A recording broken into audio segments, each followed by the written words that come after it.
Good afternoon. Good afternoon. So I want to say thank you for the meeting we've just had.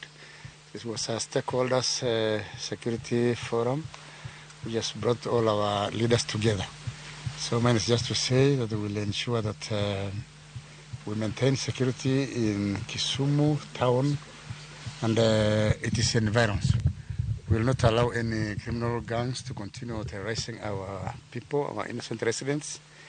Because when it comes to security, there is no compromise. So we are not going to allow anybody to harass our innocent members of the public.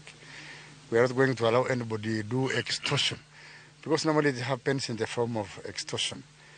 And no excuse can be given. We cannot say because people are desperate, because we are politicking, we break the law or we cause insecurity.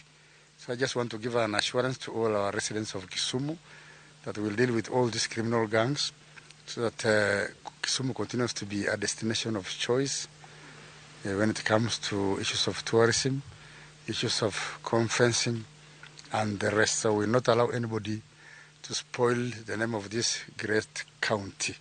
So as the chair of the County Security Committee, together with my members, we'll continue to ensure that there is peace and tranquility in our county. What we request our members of the public to do is to give us information that is accurate and timely. I thank His Excellency the Governor for this meeting today and for the cooperation we've had in the past. We've had a cordial working relationship, and I say thank you for this. Asante.